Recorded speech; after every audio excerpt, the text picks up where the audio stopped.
Maraming salamat po muna. Patingin natin, siyempre, yung laging pinipigilan at inaawat.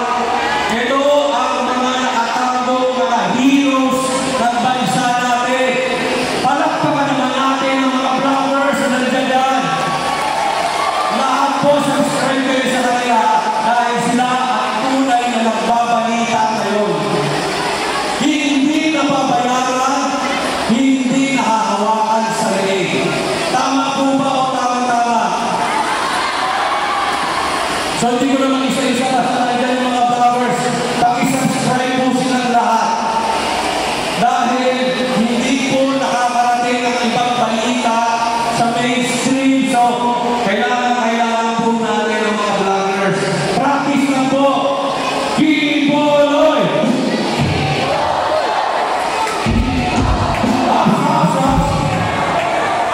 Ngayon naman, Duterte! Duterte! Duterte!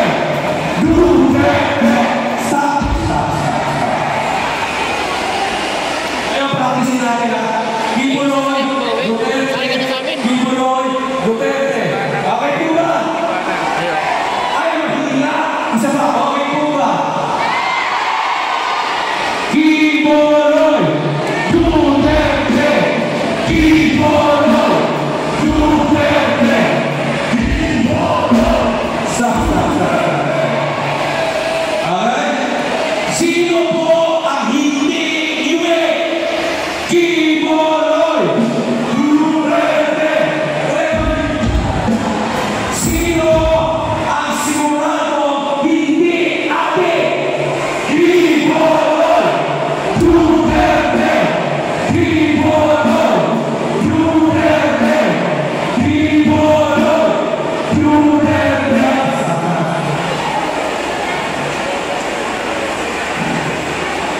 Ako mag-iingat ha. Alam niyo po, isa sa mga pinagmamalaki ko, ito mga aking senador. Lahat po sila, alam ko, pag sinabihan natin ng drug test, hindi tatanggi. Sila po ay walang bahid ng droga. Tama po ba?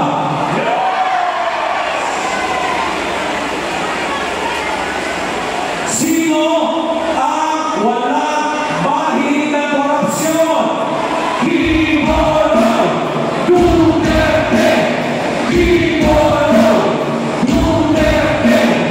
Kiboloy! Duterte! Alam niyo po, isa yan sa programa ni Pastor Kiboloy. Inihinto ang korupsyon. Si Pastor Kiboloy, walang bahid ng korupsyon. Kaya po pwede magsalita laban sa korupsyon. Tama?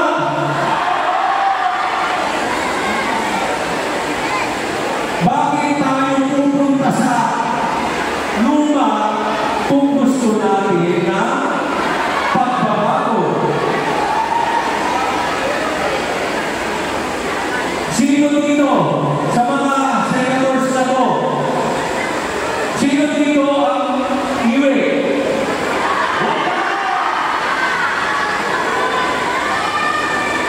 Lahat pogi, no? Kasi pag wala kang piso, mumukha kang bata. Sino po sa kanila ang malibahid ng korupsyon? Bakit pa tayo sa luma?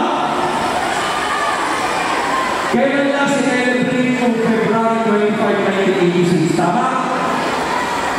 Bata pa ako noon. Ngayon matanda na ako. May nangyari na sa Pilipinas? Sa totoo lang. Lalo pa ba tayo humihirap eh? Napag-iwan na tayo. Tapos, ang ipagmamalaki nila ay yung credentials ng apelido ng mga senador. Eh, anong nagawa nila?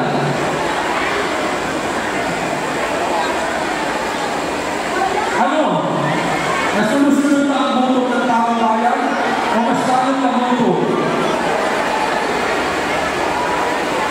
Di ba? Sino dito, huwag na kayo magtakli, sino dito yung buhay na ng 1986? Sige, pagtaas. Puro bata ako. 1986. Umalis ba ang buhay ng Pilipinas? Ang taon na. Di ba puro apelido? Apelido ng kasikat. Wala namang nagawa. Sino ang nag-ayos ng Davao? Giboloy Duterte! Giboloy Duterte! Giboloy Duterte! Stop! Alam niyo po, nakailang ako ng Davao. Nakakainin po ang Davao. Dati napakagulo ng Davao. Ngayon, naayos na. Kaya wag po natin kakalimutan. Ha? Kung gusto natin maayos, isa-isahin natin. Gini Pondo, De La Rosa, Bato De La Rosa, Bono, Atty. J.B. Hilo, Atty. Raul Lambino, Congressman Rodante Marcoleta, Atty. B. Rodriguez, Philip Salvador,